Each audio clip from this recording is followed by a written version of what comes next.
Bismillahirrahmanirrahim. Let's start our today lecture. It's about the rice. In this lecture, we talk about the different aspects of the processing of rice. First of all, here is some brief introduction about rice.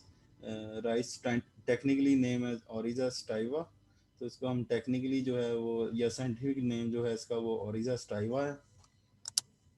Paddy or rice grain contain consist of husk and brown rice. जो paddy होता है यानी कि जो original हमारे पास जो rice की form होती है उसे पैडी कहते हैं या राइस ग्रेन कहते हैं, तो जिसकी अभी फर्दर प्रोसेसिंग नहीं होती.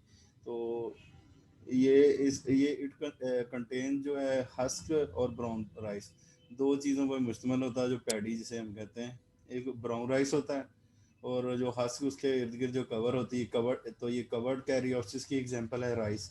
आप लोगों ने कैरियोप्सिस की डेफिनेशन पढ़ी थी, उसमें जो एक था नेक्ड कैरियोप्सिस, एक था कवर्ड कैरियोप्सिस. तो ये जो है कवर्ड कैरियोप्सिस की एग्जांपल है. तो जो ब्राउन राइस होता है उसकी जब हम आउटर लेयर्स वगैरह उतार देते हैं तो जो हमारे पास जो वाइट कलर का जो है राइस जो कि एडिबल पोर्शन है जो कि हम खाते हैं या पकाते हैं या जो मार्केट्स में अवेलेबल होता है, तो जो राइस जो मार्केट्स में अवेलेबल होता है उसकी डिफरेंट वैरायटीज़ अवेलेबल होती हैं और जिस तरह की वैरायटी होती है उस हिसाब से उसकी डिफरेंट प्राइसेस होती हैं. तो अगर आप किसी शॉप पे चले जाएं राइस ख़रीदने तो 7-8 किस्म की 10 किस्म की वो वैरायटीज़ बता देता है कि ये फलानी सुपर बासमती है, ये कर्नल है, ये सुपर कर्नल है, ये ओल्ड हैं, इसकी वाटर होल्डिंग कैपेसिटी कितनी है, यानी कि ये डिफरेंट जो है एस्पेक्ट्स हैं. तो ये पैडी के रिलेटेड होते हैं. Brown rice in turn contains bran which comprises the outer layer and the edible portion. तो जो ब्राउन राइस होता है उसमें जो ब्रैन पोर्शन होता है उसमें डिफरेंट जो आउटर लेयर्स होती हैं और इसके अलावा जो उसके इनर पार्ट होता है वो एडिबल पोर्शन होता है जो कि यानी कि डिफरेंट प्रोसेस से गुजरने के बाद जो हमारे पास चावल आते हैं वो वाइट कलर के होते हैं, वो एडिबल पोर्शन स्टार्ची पोर्शन होता है. राइस मिलिंग इज रिमूवल और सेपरेशन ऑफ हस्क.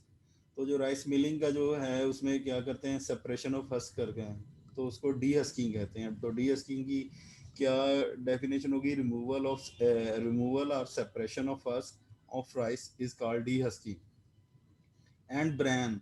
और इसके अलावा जो ब्रैन है उसको रिमूवल करते हैं to obtain the edible portion for the consumption.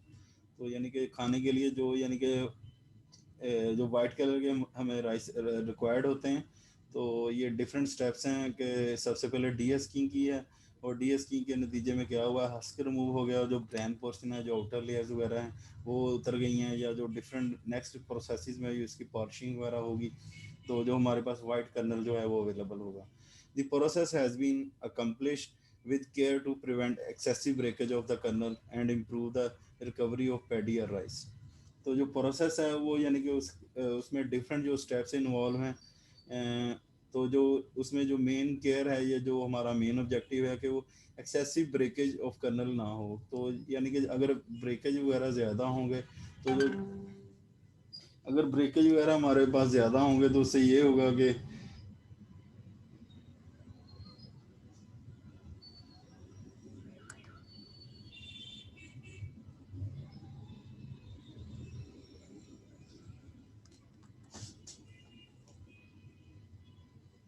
तो अगर ब्रेकेज वगैरह हमारे पास ज़्यादा होंगे तो जो हमारे पास वैरायटी होगी या उसकी जो कीमत होगी वो कम होगी, क्योंकि उसमें जो है टूटे कर्नल ज़्यादा हैं तो उसकी क्वालिटी इतनी गुड नहीं होगी.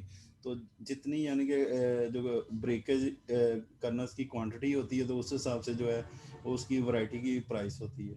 तो इसके अलावा जो यानी कि अगर मसलन उसकी डिफरेंट फॉर्म्स होती हैं, कोई जिसे हम यानी उर्दू में टोटा कहते हैं, तो यानी वो सारे टूटे कर्नल्स होते हैं. इसके अलावा कोई वैरायटी ऐसी होती है जिसमें ब्राउन लेयर्स वाले चावल भी होते हैं, डिफेक्टेड चावल. तो यानी होते तो वो न्यूट्रिशनली सुपीरियर हैं लेकिन जो उसकी आउटर लेयर जो रिक्वायर्ड है हमें यानी कि जो मोस्टली हम यूज़ करते हैं वो वाइट कलर के होते हैं. तो उस लिहाज से भी उसकी प्राइस में वेरिएशन आ जाती है. तो इस तरह यानी कि जो डायमेंशंस होते हैं उसकी लेंथ होती है उसकी बेस पे भी उसकी प्राइसेस होती हैं. तो डिफरेंट क्राइटेरिया हैं कि जो कि सेट आउट करते हैं कि इसकी क्वालिटी कितनी है. जितना पुराना यानी कि चावल होगा तो उतने जो चावल हैं वो टेस्टी होंगे और जो स्पेशल जो फ्रेगनेंट है यानी कि जो बासमती राइस में यानी कि जो यानी कि ये सिर्फ जो इंडो सब कॉन्टिनेंट जो है यानी कि ये बरसगीर की जो रियासतें हैं पाकिस्तान इंडिया वगैरह, तो इसमें जो चावल कल्टीवेट होता है या जो अवेलेबल होता है तो उसकी स्पेशल फ्रेगनेस है। तो वो बासमती राइस जो होता है उसकी प्राइस जो है वो अब्रॉड बहुत ज़्यादा है। तो पाकिस्तान या जो इंडिया से वो जो चावल हैं वो डिफरेंट कंट्रीज़ को एक्सपोर्ट किए जाते हैं। एक्सपोर्ट में ये होता है कि फिर हम जो है फॉरेन अर्निंग वगैरह होती है डॉलर्स। तो इससे ये होता है कि जो पाकिस्तान की सस्टेनेबिलिटी है वो डॉलर्स में है, क्योंकि जो पैसा है वो यानी कि जो हमने इंपोर्ट एक्सपोर्ट करनी होती है तो वो डॉलर्स में होती है। तो जो भी लेन देन करना है, मसलन पाकिस्तान में पेट्रोल वगैरह ख़रीदना या जो कुकिंग ऑयल वगैरह इंपोर्ट करते हैं तो वो फिर इसी सिलसिले में यानी वो सारी चीज़ें डॉलर्स में पे करते हैं।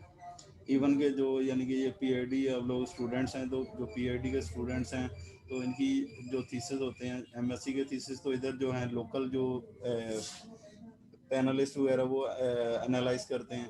तो जो ये पीएचडी के थीसिस होते हैं मसलन जब फाइनल सबमिट कर देते हैं थीसिस तो ये फॉरेन वैल्यूएशन के लिए बाहर जाते हैं। तो जो टॉप रैंक यूनिवर्सिटीज़ होती हैं, जो टॉप रैंक यूनिवर्सिटीज़ होती हैं तो उसे उस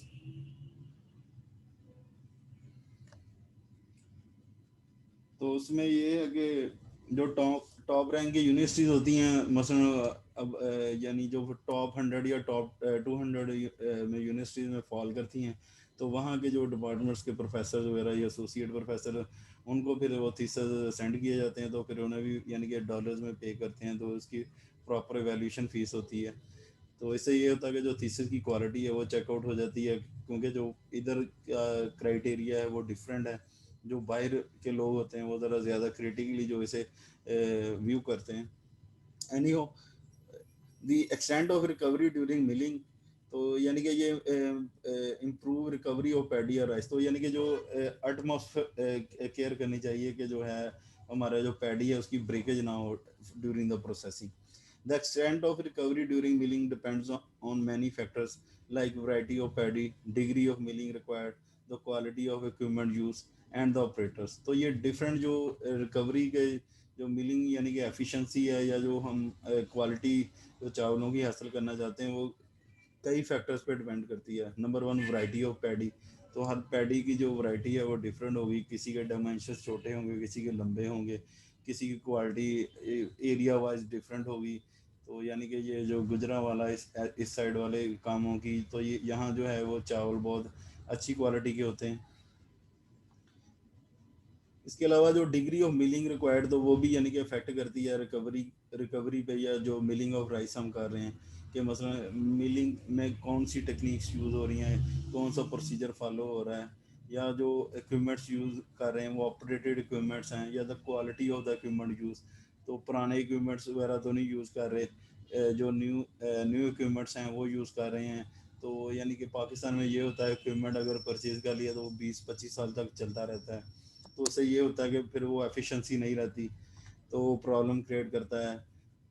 इसके अलावा जो है ऑपरेटर की जो स्किल्स हैं वो भी मैटर करती हैं कि डिफरेंट जो स्टेप्स हैं तो उसमें जो ट्रेंड स्किल्ड पर्सन रिक्वायर्ड हैं, तो ये आम बंदा यानी कि नहीं कर सकता। तो ऑपरेटर की जो स्किल हैं वो भी यानी कि मैटर करती हैं कि वो कितनी केयर से जो सारे फंक्शंस हैं वो परफॉर्म कर रहा है। तो ये था overall view about the rice. Next है what is the composition of rice. तो यानी कि राइस में कौन कौन सी कंपोजिशन है उसकी। Most rice varieties are compose of roughly 20% rice husk and 11% bran layers and 69% starchy endosperm portion, also referred to as total milled rice। तो जो मोस्टली जो राइस वैराइटीज़ हैं उसके बेसिकली थ्री पार्ट्स होते हैं रफली। जो है हल जो है वो 20% होता है, जो हल या हस्क कंटेंट जो है वो 20% है। इसके अलावा जो ब्रान लेयर्स हैं वो 11% है, और इसके अलावा जो स्टार्ची पोर्शन है जो एंडोस्पर्म पोर्शन जिसे हम कहते हैं, इसे it is also refer to as total milled rice. तो जितनी यानी कि मिलिंग के दौरान जो हमारे पास प्रोडक्शन हासिल हुई है टोटल मिल्ड राइस, तो उसे यानी कि स्टार्ची पोर्शन भी होता है। Total milled rice contains whole grains और हेड राइस। तो यानी कि हेड राइस का मतलब होता है कि जो चीज़ यानी कि जिसकी प्रोसेसिंग के दौरान ब्रेकेज वगैरह नहीं हुई, उसकी क्वालिटी गुड है, तो उसे हम कहते हैं कि ये इसे हम हेड राइस या कहते हैं या होल कर्नल भी कहते हैं। तो हेड राइस जो होता है it refers to the whole grain of the milled rice that can be obtained from a given quantity of clean paddy. Broken rice larger than three or four of a grain is also considered as a head rice. तो ये नहीं है कि जो बिल्कुल यानी कि हल्के हल्के से टूटे हुए हैं तो उनको भी यानी कि हम हेड राइस कह सकते हैं। वो यानी उनकी जो लेंथ है वो थ्री ओवर फोर यानी कि 75% जो है वो यानी कि अगर पैडी साबित है कर्नल जो है तो उसे भी हम यानी हेड राइस कह सकते हैं। तो head rice whole grains and तो इसके अलावा जो है ब्रोकन राइस या ब्रोकन कर्नल्स वगैरह होते हैं। The by product in the rice milling is the are the rice hull, rice germ, branlets and fine brokens. तो ये डिफरेंट जो बाई प्रोडक्ट्स हासिल होती हैं राइस मिलिंग के दौरान। तो उसमें जो है राइस हल इंक्लूडेड है, राइस जर्म है, ब्रांड लेयर्स हैं एंड फाइन ब्रोकन हैं। तो जो डिफरेंट पोर्शंस होते हैं टूटे हुए तो उनकी वो फर्दर जो है वो मार्केट वैल्यू है वो भी सेल आउट हो जाते हैं, लेकिन as compare to the actual quantity actual जो प्राइस है उससे ज़रा कम। नेक्स्ट है कमर्शियल मिलिंग ऑफ राइस। तो commercial milling system mill commercial milling system mill the paddy in the stages and hence are called as multi stage or multi pass rice mills। तो जो commercial level पे जो milling होती है उसे हम multi stage या मल्टी पास राइस मिल की कहते हैं। The objective of commercial rice milling is to reduce the mechanical strength mechanical stress and heat build up in the grain, thereby minimizing the grain breakage and producing uniformly polished grain। तो जो commercial milling का objective होता है वो ये होता है कि जो मैकेनिकल स्ट्रेस है यानी कि जो डिफरेंट जो प्रोसेस से गुजरता है जो कर्नल है या राइस है तो उसमें जो मैकेनिकल स्ट्रेस है वो कम से कम हो, या जो हीट अप प्रोड्यूस होती है ड्यूरिंग द प्रोसेसिंग। जैसे कि हमने वीट में भी बात की थी, उसमें तो क्रशिंग भी हो रही है ना साहब, तो उसमें बहुत ज़्यादा हीट डेवलप होती है विद इन द ग्रेन्स। तो जो ये ग्रीन जो हीट बिल्डअप को हम हैंडल कर रहे हैं या जो स्टॉप कर रहे हैं या मिनिमाइज कर रहे हैं, इसके अलावा जो मैकेनिकल स्ट्रेस है उसको कम कर रहे हैं। क्यों कम कर रहे हैं? Thereby minimizing the grain breakage. तो यानी कि जो हमारे पास जो चावल टूटने की रेशो हो वो कम हो। तो ये जब यानी कि जो फाइनल हम प्रोडक्ट सेल आउट करते हैं तो उसमें भी ये जो रेशोज है ये मैटर करती हैं।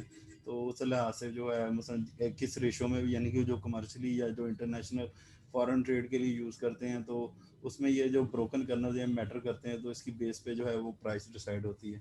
And producing uniformly polish grain. तो ये पॉलिशिंग जो है ये भी एक प्रोसेसिंग का स्टेप है। तो इसमें ये होता है कि जो सरफेस होती है जो कर्नल की या जो राइस की तो वो पॉलिश हो जाती है, वो उससे चमक आ जाती है उसमें राइस में। नेक्स्ट है objective of commercial milling. A commercial rice Miller will have the following objectives. तो दो किस्म के ऑब्जेक्टिव्स हैं जो कि कमर्शियल राइस मिलर के होते हैं।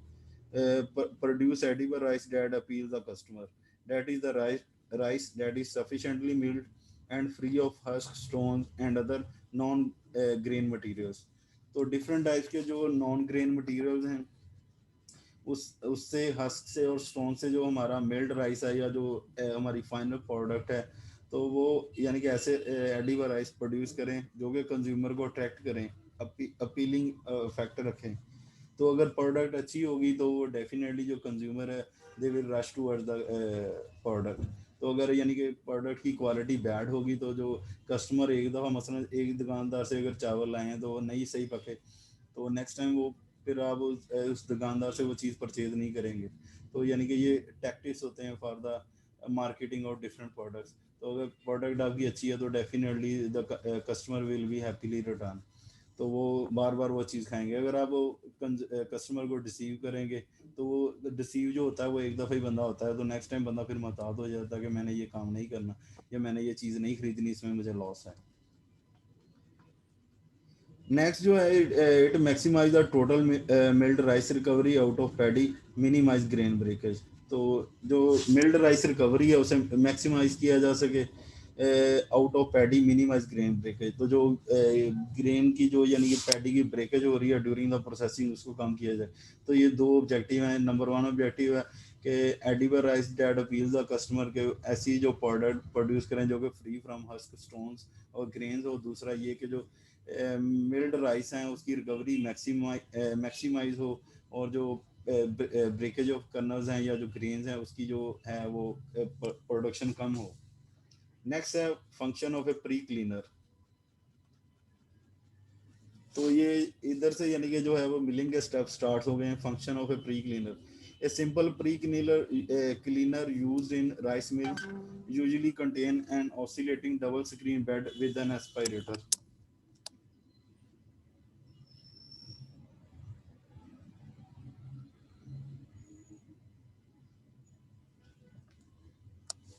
तो जो फंक्शन ऑफ प्री क्लीनर का वो क्या है, it is a simple pre cleaner used in rice mills usually contain oscillating double screen बैर। तो इसमें यानी कि ऑसिलेशन, मसलन आप लोगों ने पेंडुलम की मूवमेंट पढ़ी पढ़ी होगी, तो ऑसिलेट करता है वो, यानी कि आगे पीछे मूवमेंट होती है उसकी, और रिदमिकली भी यानी कि वो मूव करता है, उसी से कहते हैं ऑसिलेशन। तो डबल स्क्रीन बेड यानी कि उसमें यानी कि एस्पायरेटर आप लोगों ने पढ़ा था कि ये जो है इम्प्योरिटीज रिमूव करने के लिए एक जो है इंस्ट्रूमेंट यूज होता है। तो pre cleaner use in rice mill usually contain an oscillating double screen bed with an aspirator. The first screen is scalper. तो जो फर्स्ट स्क्रीन है उसे हम स्क्लैपर कहते हैं। That lets through the grain but retain the straw. तो जो यानी कि जो फर्स्ट जो स्क्रीन है उसे हम स्क्लैपर कहते हैं, और उसका क्या फंक्शन है, वो जो ग्रेन्स है उसको गुजरने देता है, जबकि जो स्ट्राज वगैरह उसके साथ मौजूद हैं तो उसको वो रोक लेता है।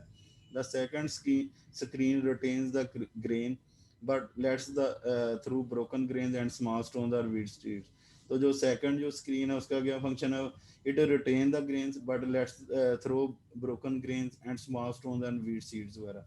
तो जो पहला था उसने जो है चावलों को जाने दिया, जबकि जो हस्क वगैरह हैं उनको उन्होंने रोक लिया। जो सेकंड स्क्रीन है उसका फंक्शन ये है कि उसने ग्रेन को रोक लेना है, और जो डिफरेंट इम्प्योरिटीज उसमें मौजूद हैं लाइक ब्रोकन ग्रेन वगैरह या जो स्मॉल स्टोन्स हैं या जो वीट सीड्स वगैरह हैं उसमें मौजूद हैं, तो उसको वो थ्रो आउट कर देगा। The air aspirator sucks out the dust and the light empty grains. तो यानी कि उसमें यानी ये नहीं कि हर जो मसलन जो कैरियोप्सिस मौजूद है उसमें जो है वो एंडोस्पर्म पोर्शन या जो पैडी है राइस वो मौजूद होगा। तो कई ऐसे होंगे ग्रेन जो खाली होंगे, या उसमें डिफरेंट टाइप की जो डस्ट वगैरह या जो लाइट इम्प्योरिटीज हैं वो भी मौजूद होंगी। तो एस्पायरेटर जो है वो suck out the dust and the light empty grains, तो उन्हें रिमूव कर देगा। Air dampers are provided and have to adjust it to prevent the good grain from being sucked out। तो एयर डैम्पर्स वगैरह भी प्रोवाइड किए जाते हैं जो कि यानी कि prevent the good grain from the being sucked out. तो यानी कि जो अच्छे ग्रेन्स हैं जिनकी क्वालिटी अच्छी है या जो लेंथ वाइज अच्छे हैं डिफरेंट डायमेंशन बेस पे, तो जो एयर डैम्पर्स हैं वो उन्हें जो ग्रेन वगैरह को जो गुड क्वालिटी के हैं उनको सक्ड आउट नहीं करता। नेक्स्ट है व्हाट इज हस्किंग। हस्किंग और dehulling is a process for removing the rice hull from the rough rice. तो जो रफ राइस होते हैं यानी कि जिसकी अभी यानी कि हमने प्रोसेसिंग नहीं की, जिसपे यानी कि कवर्ड कैरियोसिस होता है, तो वो उसे उसकी जो आउटर कवरिंग होती है उसे हम हस्किंग कहते हैं। जो हस्क यानी कि उसके इर्द गिर्द, या उसे डी हलिंग कह देते हैं कि यानी कि उसको रिमूव करना है बाद में। Dehulling is a process for the removing the rice hull from the rough rice. तो रफ राइस से जो हम कवर वगैरह जो यूज़ करते हैं, तो वो उसे निकालने के लिए या उसे ख़त्म करने के लिए तो जो है ये हस्किंग का या डी हलिंग का जो है प्रोसेस किया जाता है। नेक्स्ट है common husking technologies. Sorry, three different husking technologies are commonly use. तो तीन किस्म की जो हस्किंग टेक्नोलॉजीज हैं वो यूज़ की जाती हैं, यानी कि तीन तरह की जो हस्किंग मशीन वगैरह हैं वो यूज़ की जाती हैं। नंबर वन जो है स्टील हस्कर है, नंबर टू है अंडर रनर डिस्क हस्कर है, नंबर थ्री जो है रबर रोलर हस्कर है। In order to separate the remaining unhusk paddy grains from the brown rice fraction and feed them back into the husker, a paddy separator is used।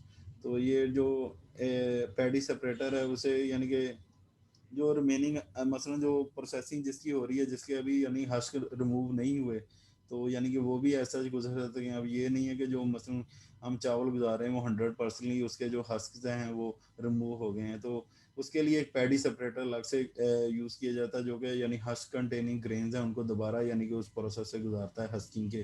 तो जो जो तीन machine use हो रही हैं for हस्किंग या D हलिंग के लिए, जो उसका नेम है steel husker, under runner disc husker and rubber roller husker. तो इनके जो ये मशीन्स हैं इनके डिफरेंट फंक्शंस हैं।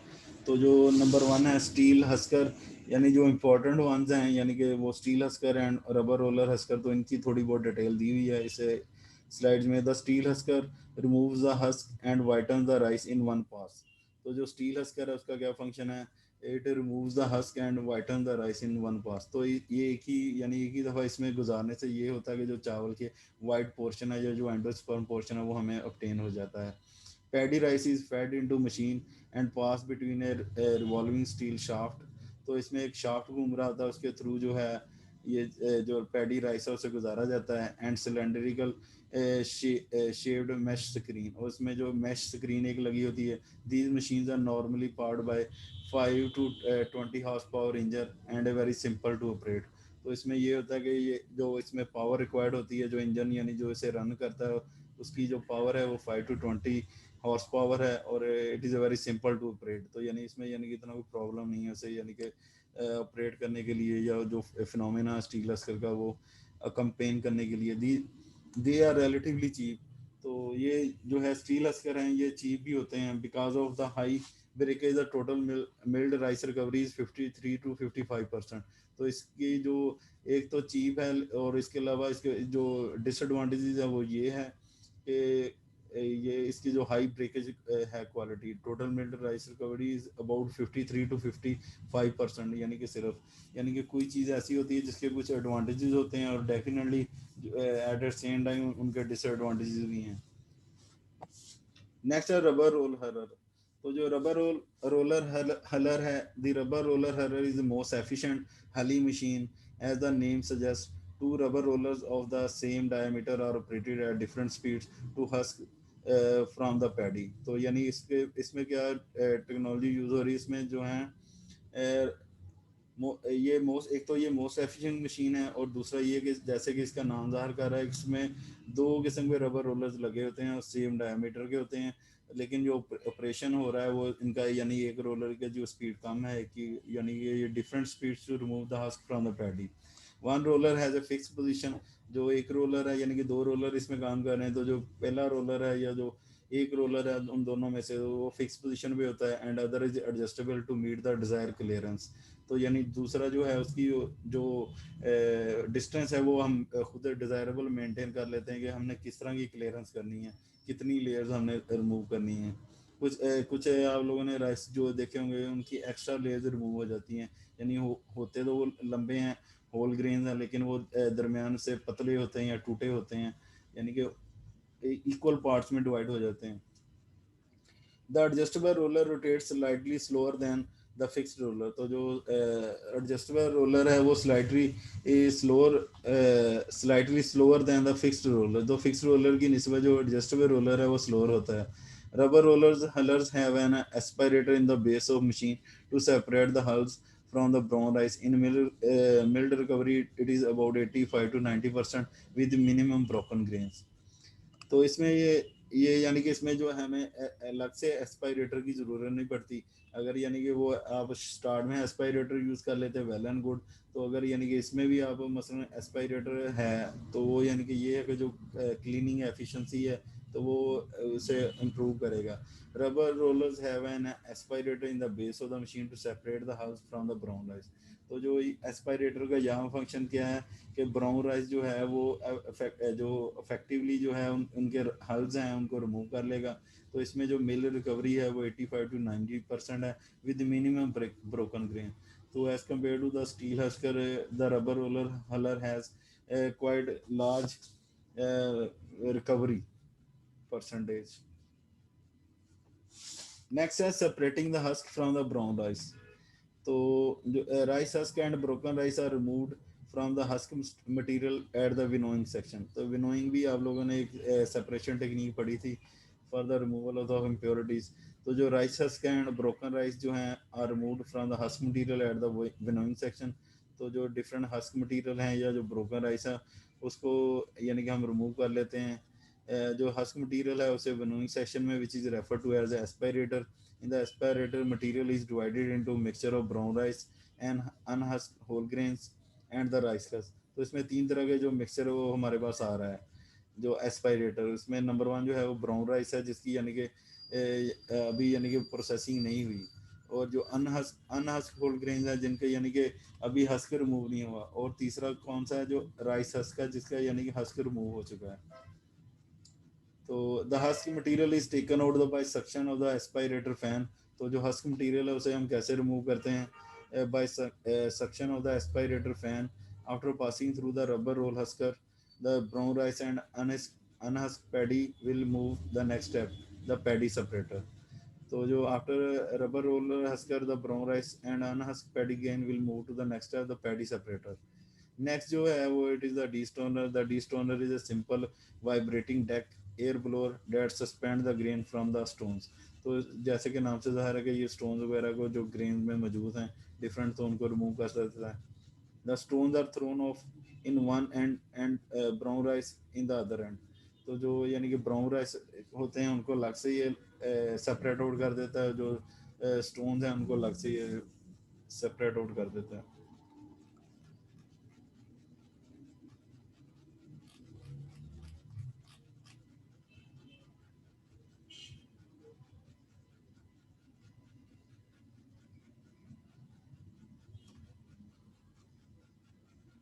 किसी बच्चे का कोई क्वेश्चन है तो पूछ सकता है, बाकी इंशाल्लाह नेक्स्ट लेक्चर में हम कवर कर लेंगे।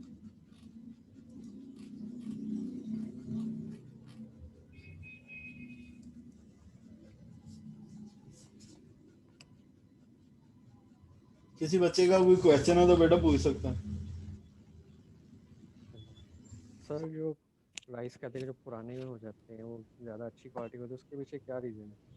शायद यार क्वालिटी। बात जो यानी कि माइंड सेट है ना कि जो यानी कि with the passage of time जो चावल पुराने होते हैं तो वो उनकी कुकिंग क्वालिटी अच्छी होती है,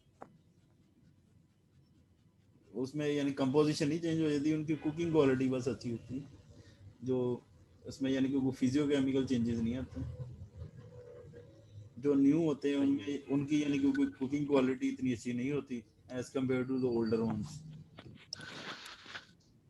सही। कोई या और फिर किसी वो बच्चे क्या कहते हैं टर्म जी? में क्या जब पानी वगैरह में रखते हैं तो वाइट सा उसके अंदर से जो निकलता है वो मेरे ख्याल नए वालों में से ज़्यादा निकलता है। पानी निकलता है। नहीं, पानी में रखते हैं ना तो झाग टाइप सी निकल आती वो तो यानी कि एक स्टेप है ना कि कुकिंग के लिए, यानी कि जो फर्स्ट ऑफ ऑल के जितनी आपके पास क्वांटिटी है उस हिसाब से यानी कि उसे डबल या ट्रिपल जो है वाटर में ऐड कर दो। कटोरियों का आई थिंक जो हिसाब होता है जो फीमेल्स का, ये मैंने पकाया तो नहीं कभी, मुझे नहीं पता। पानी में भगोते जरूर हैं। है। ये हम पकाने वो का नहीं ना काम कर रहे हैं, हम तो यानी कि मिलिंग कर रहे हैं। मिलिंग के रिलेटेड आप क्वेश्चन पूछ। जी सर। सर आपने मिलिंग का बताया था कि डिपेंड करती है डिफरेंट फैक्टर से, उसमें वैरायटी ऑफ पैडी का भी था। सर ये वैरायटी ऑफ पैडी में आपने बताया था कि एरिया भी होता है, उस पर डिपेंड करती है। लाइक अगर गुजरावाला है तो वहाँ के चावल जो है वो ज़्यादा अच्छे होते हैं। तो अगर हम गुजरावाला के जो सीड्स हैं उनके जो ग्रेन्स हैं, अगर हम किसी और एरिया में उनको ग्रो करें तो क्या वो सेम ही क्वालिटी के होंगे, वो एरिया टू एरिया डिफर करेगा?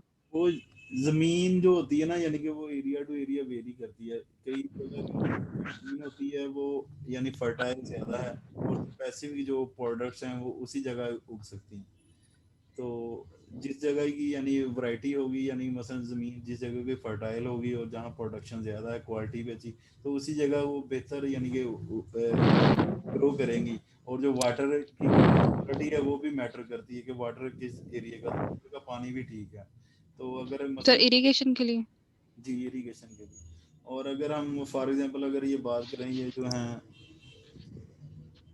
ये जो स्कर्दू वगैरह से चेरीज वगैरह आती हैं, तो अब हम इधर फैसलाबाद में ला के उगाएंगे, उगेगी नहीं। क्योंकि उधर का जो टेम्परेट जो कंडीशंस हैं, जो एग्रो क्लाइमेटिक कंडीशंस हैं, वो डिफरेंट हैं as compare to the Faisalabad. तो हर एरिया सर की इट मीन्स के स्पेसिफिसिटी होती है। जी जी। वैरायटी भी डिफरेंट फैक्टर्स पे भी डिपेंड कर रही है। हाँ जी, नेक्स्ट। वैरायटी यानी कि आप ये मसला आप अच्छी वैरायटी ले आए हैं तो उसका मतलब ये कि आपकी प्रोडक्शन अच्छी हो जाएगी। आपको यानी कि जो एग्रीकल्चर प्रैक्टिस वो भी अच्छी करनी पड़ेगी, आपकी ज़मीन अच्छी होनी चाहिए। आपने पानी की टाइमिंग, उसकी जो सोइंग में होता है कि पानी देना उसे कितने अरसे बाद देना, वो स्पेसिफिकेशन होती है।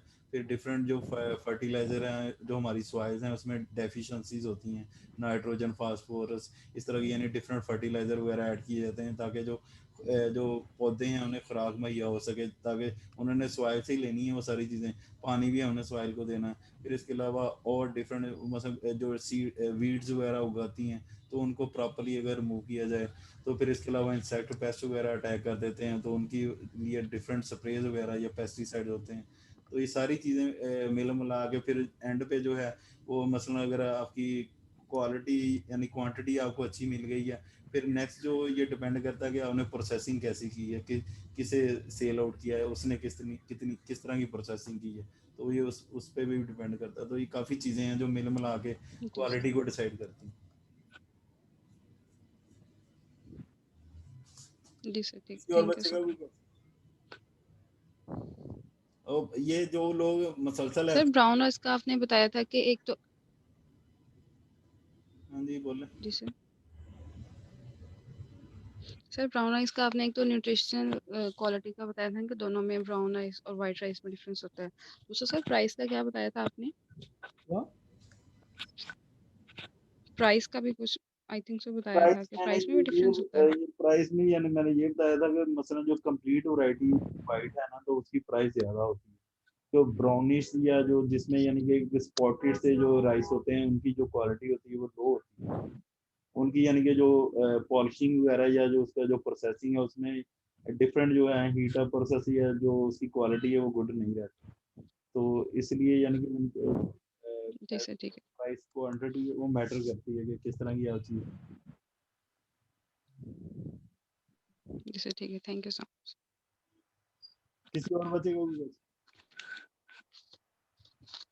बच्चे एब्सेंट है यानी कि क्लास 27-28 से ऊपर की बच्चे, तो बस कभी कभार कोई एक आध दफा यानी कि 30 बच्चे, मेरा 30-31 बच्चे आए, तो ये ना हो फिर मैं शॉर्टेज निकाल दूं, तो फिर आप लोग जाएं। तो दूसरा ये मैंने आप लोगों का कहा था कि आप लोग अपलोड करते हैं ये जो पीसी रेटिंग और रैंकिंग वगैरह, तो किसी ने थोड़े बंदों ने